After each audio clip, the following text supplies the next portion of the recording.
Class ప్రజలకు ఉద్యోగులకు ఊరట్నిచ్చేలా భారత ప్రభుత్వం సంచలన నిర్ణయం తీసుకుంది.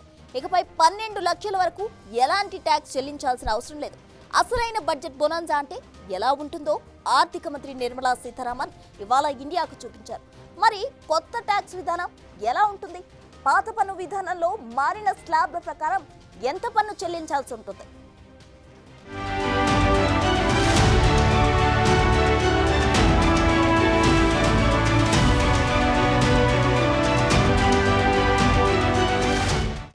I am now happy to announce that there will be no income tax payable up to income of 12 lakh rupees. 12 లక్షల వరకు నో ట్యాక్స్. మధ్యతరగతి ప్రజలు ఉద్యోగులకు భారీ ఊరట. ట్యాక్స్ పేయర్లకు ఇది మామూలు ధమాకా ఆఫర్ కానే కాదు. బంపర్ ఆఫర్ ని మించిన భారీ బడ్జెట్ బొనాంజా. 12 లక్షల ఆదాయం వరకు ₹1 కూడా పన్ను చెల్లించాల్సిన అవసరం లేదనే వార్త మధ్యతరగతి ప్రజల చెవుల్లో అమృతం పోసిందని చెప్పాలి. కేంద్ర ఆర్థిక మంత్రి నిర్మలా సీతారామన్ చెప్పిన శుభవార్త ఉద్యోగులకు బిగ్ రిలీఫ్ ఇవ్వనుంది. కొత్త ఆదాయపు పన్ను విధానంలో 12 లక్షల వరకు ఎలాంటి పన్ను చెల్లించాల్సిన అవసరం లేదు. ఉద్యోగులకు అదనంగా 75,000 స్టాండర్డ్ డిడక్షన్ వర్తిస్తుంది. అంటే ట్యాక్స్ రిబేట్ కూడా కలిపితే 12,75,000 వరకు ఎలాంటి పన్ను చెల్లించాల్సిన అవసరం లేదు.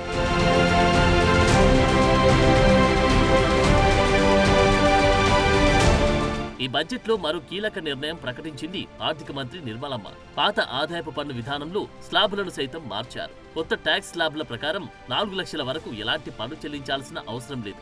4 నుంచి 8 లక్షల వరకు 5%, 8 నుంచి 12 లక్షల వరకు 12%, 12 నుంచి 16 లక్షల వరకు 15%, 16 నుంచి 20 లక్షల వరకు 20%, 20 నుంచి 24 లక్షల వరకు 25%, 24 లక్షల పైన 30% పన్నులు చెల్లించాల్సి ఉంటుంది. ఇప్పటి వరకున్న విధానంలో 12 లక్షల ఆదాయం ఉన్నవారు 80,000 దాకా పన్ను చెల్లించాల్సి వచ్చేది. దానిని ఆ బడ్జెట్లో 60,000కు తగ్గించారు. ఆ 60,000 కూడా ట్యాక్స్ రిబేట్ గా ఇస్తున్నారు. దాంతో 12 లక్షల ఆదాయం వరకు ₹1 కూడా పన్ను చెల్లించాల్సిన అవసరం లేదు. I propose to revise tax rate structures as follows: 0 to 4 lakh rupees nil, 4.8 lakh rupees to 4 to 8 lakh rupees 5%, 8 to 12 lakh rupees 10%, 12 to 16 lakh rupees 15%, 16 to 20 lakh rupees 20%, 20 to 24 lakh rupees 25%, and above 24 lakh rupees 30%. To taxpayers up to 12 lakh of normal income other than special rate income such as capital gains. I read that again. To taxpayers up to 12 lakh of income other than special rate income such as capital gains, tax rebate is being provided in addition to the benefit due to slab rate reduction in such a manner that there is no tax payable by them.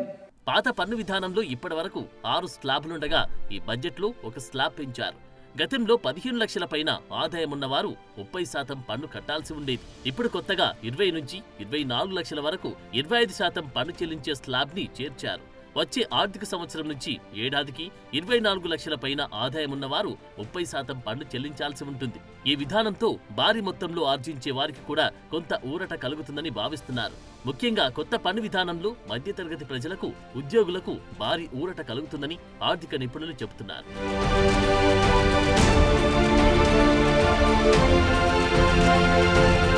BJP అధికారంలోకి వచ్చిన గత 10 ఏళ్లలో బడ్జెట్లో tax స్లాబ్లు ఊరట కలిగించేలా మారుస్తారని అనుకున్నారు. కానీ 3 సార్లు మాత్రమే కొంతమేర ఊరటనిస్తూ మమ అనిపించేసింది ప్రభుత్వం. 2014 తర్వాత నిల్ ట్యాక్స్ స్లాబ్ ని 2.5 లక్షలకు పెంచింది. ఆ తర్వాత 2019లో 5 లక్షలకు, 2023లో 7 లక్షలకు పెంచారు. అయినా మధ్యతరగతి ప్రజల్లోనూ, ఉద్యోగుల్లోనూ సంతృప్తి లేదు. ఈ విషయంలో మధ్యతరగతి ఆదాయ వర్గాలన్నీ బీజేపీ ప్రభుత్వంపై కొంత వ్యతిరేకంగానే ఉన్నాయి. మొత్తానికి 3వ అధికార పగ్గాలు చేపట్టాక బీజేపీ ప్రభుత్వం కొంత దిగివచ్చింది. ఆదాయపు పన్ను చెల్లింపుల విషయంలో మధ్యతరగతి ప్రజలకు, ఉద్యోగులకు బిగ్ రిలీఫ్ ఇచ్చేలా 12 లక్షల వరకు ఎలాంటి పన్ను చెల్లించాల్సిన అవసరం లేదని సంచలన నిర్ణయం ప్రకటించింది.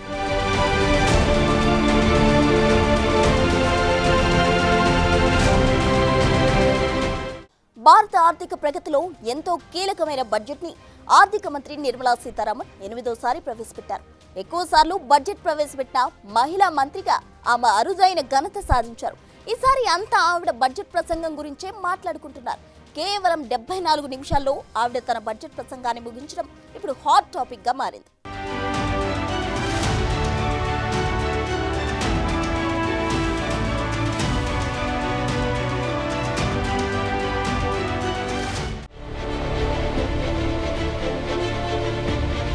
నూట 40 కోట్ల మంది భారతీయుల భవిష్యత్తును నిర్ధారించి కేంద్ర బడ్జెట్ ని ఆర్థిక మంత్రి నిర్మలా సీతారామన్ 8వసారి ప్రవేశపెట్టారు.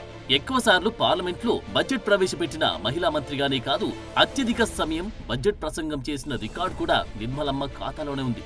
2020లో బడ్జెట్ ప్రవేశపెడుతూ ఏకదాటిగా 162 నిమిషాల పాటు ప్రసంగించారు. అయితే ఒంట్లో నలతగా ఉండడంతో మరో 2 పేజీలు మిగిలి ఉండగానే ప్రసంగాన్ని ముగించారు. దాంతో బడ్జెట్ చరిత్రలో ఇదే ఇప్పటి వరకు సుదీర్ఘ ప్రసంగంగా కొనసాగుతోంది. అంతకంటే ముందు 2019లో 137 నిమిషాల పాటు ఆమె చేసిన బడ్జెట్ ప్రసంగం నిడివిపరంగా రెండో అతిపెద్దది. ఇక 2024లో నిర్మలమ్మ బడ్జెట్ ప్రసంగం 86 నిమిషాల పాటు సాగింది. అయితే తాజా బడ్జెట్ ప్రసంగాన్ని కేవలం 74 నిమిషాల్లోనే పూర్తి చేశారు నిర్మలా సీతారామన్. ఆమె అప్పటి వరకు చేసిన ప్రసంగాల్లో అది అతి చిన్నది. గతేడాది ఫిబ్రవరిలో ప్రవేశపెట్టిన మధ్యంతర బడ్జెట్ సమయంలో నిర్మల గంటలోపే తన ప్రసంగాన్ని పూర్తి చేశారు.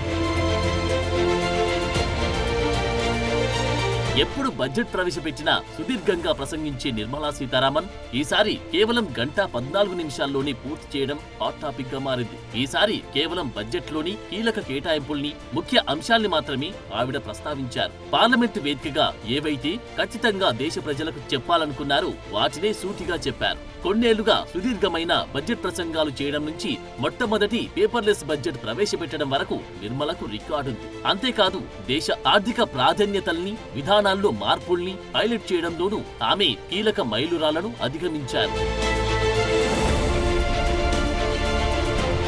ఇక ఇప్పటి వరకు అత్యధిక సార్లు బడ్జెట్ ప్రవేశపెట్టిన రికార్డ్ మాజీ ప్రధాని మొరార్జీ దేశాయ్ పేరిట ఉంది. ఆయన 10 సార్లు బడ్జెట్ ప్రవేశపెట్టారు. ఆ తర్వాత చిదంబరం, ప్రణబ్ ముఖర్జీ లాంటి వాళ్ళున్నారు. అయితే మోడీ ప్రభుత్వంలో ఎక్కువ సార్లు బడ్జెట్ ప్రవేశపెట్టిన ఆర్థిక మంత్రిగా నిర్మలమ్మకు రికార్డుంది.